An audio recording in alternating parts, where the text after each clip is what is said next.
RTPCR की बहुत तरह की किट्स अपने देश में चल रही हैं, लेकिन कुछ खास कंपनियां की किट हैं जो कि 3 जीन्स के प्रेजेंस को डिटेक्ट करती हैं। न्यूक्लियोकैप्सिड जीन, एनवेलप जीन और स्पाइक प्रोटीन जीन। तो जो स्पाइक प्रोटीन जीन है वो एस जीन के नाम से रिपोर्ट में आती है। और आज के दिन अधिकतर लोग इस चीज को जान गए होंगे कि ओमिक्रॉन में जो उसकी स्पाइक प्रोटीन है उसमें सबसे अधिक म्यूटेशन हुई है। तो जो ये एग्जिस्टिंग आरटीपीसीआर की किट है जिसमें ये तीनों जीन न्यूक्लियोकैप्सिड, एनवेलप और स्पाइक प्रोटीन की जीन को डिटेक्ट करते हैं, अगर डेल्टा वेरिएंट है तो उसमें वो एस जीन प्रेजेंट पाई जाती है। लेकिन अगर कोई आदमी ओमिक्रॉन वेरिएंट से ग्रसित हुआ है तो उसमें ये जीन नहीं पाई जाती और वो रिपोर्ट में एस जीन ड्रॉप आउट दिखाता है। And which gives you a clue कि शायद आपके बदन में ओमिक्रॉन है और डेल्टा नहीं है।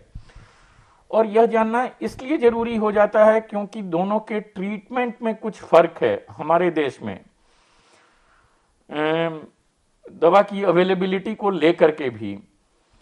क्योंकि एक खास दवा जो कि डेल्टा वेरिएंट के अगेंस्ट बहुत ही कारगर पाई गई थी, जिसे कि मोनोक्लोनल एंटीबॉडी का कॉकटेल कहते थे, जिसमें कैसिरिवीमैब और इमदेवीमैब दोनों मिली रहती थी और केवल एक शॉट लेना रहता था, यह दवा डेल्टा वेरिएंट पर बहुत कारगर है, लेकिन दुर्भाग्य से ओमिक्रॉन पर यह दवा कारगर नहीं है।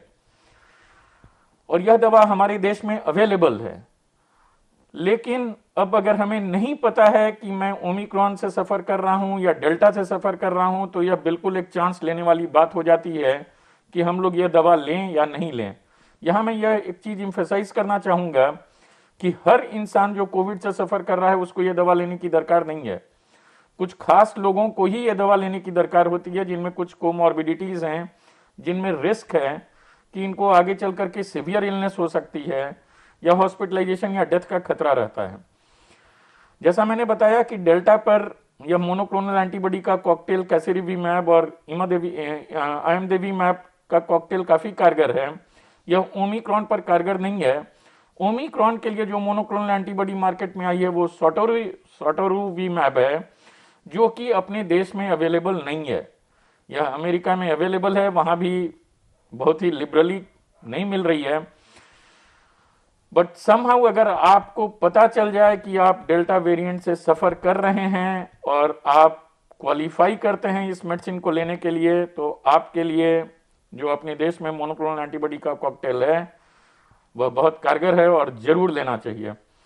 और इसलिए इंपॉर्टेंट हो जाता है कि हमें अगर समय पर पता चल सके कि हम डेल्टा से सफर कर रहे हैं या ओमिक्रॉन से सफर कर रहे हैं। एक चीज और मैं इंफेसाइज करना चाहूंगा कि ये दवाइयां सिम्टम शुरू होने के जितनी जल्दी ली जा सके ये दवाइयां उतनी अधिक कारगर होंगी, preferably within 5 days of symptom onset. हमारे यहाँ अगर आज के दिन हम लोग जीनोमिक सीक्वेंसिंग के लिए भेजना भी चाहेंगे किसी गवर्नमेंट लैब के मार्फत, तो हमें यह बोला जाता है कि यह रिपोर्ट आने में कम से कम 1 आध हफ्ते समय लग जाएंगे। तो पहले तो लोग 2 दिन जांच नहीं कराते, फिर आरटीपीसीआर की रिपोर्ट आने में 1 आध 2 दिन समय लगता, और फिर 7 दिन के बाद जीनोमिक सीक्वेंसिंग की रिपोर्ट आएगी, तो वैल्यूएबल टाइम गेट्स लॉस्ट। तो ये एक जरूरी चीज हो जाती है।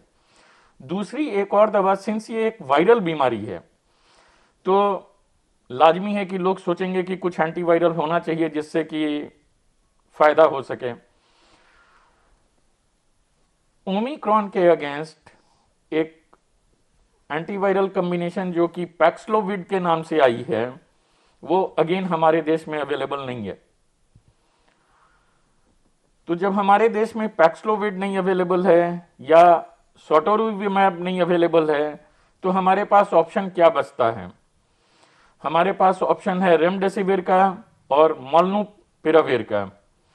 रेमडेसिविर एक अच्छी दवा पाई गई है, अगेन फिर से माइल्ड टू मॉडरेट इलनेस के लिए भी, जितनी जल्दी से जल्दी दी जा सके। 3 दिन का कोर्स है, लेकिन दिक्कत यह है कि वो अस्पताल में जाकर के लेनी होती है। मोलनुपिराविर ओरल दवा है, सुबह शाम लेनी होती और 5 दिन का कोर्स होता है। शायद ओमिक्रॉन वेरिएंट में भी मोलनुपिराविर 30% क्लेम कर रहे हैं कि हॉस्पिटलाइजेशन या क्रिटिकल इलनेस डेथ को प्रिवेंट कर रही है। तो इसलिए ये जरूरी है कि अगर पता चल सके कि डेल्टा है या ओमिक्रॉन है, और इसमें शायद गवर्नमेंट का भी रोल हो जाता है कि किसी तरह अगर ये काम जल्दी पता चल सके तो शायद आने वाले समय में मरीजों को बहुत मदद मिलेगी और डॉक्टरों को भी मदद मिलेगी डेफिनेटिव ट्रीटमेंट करने में, कि वंस यू नो कि you are suffering from delta और Omicron, things become quite easy. Otherwise थोड़ा अंदाज पर काम करना पड़ेगा। जी।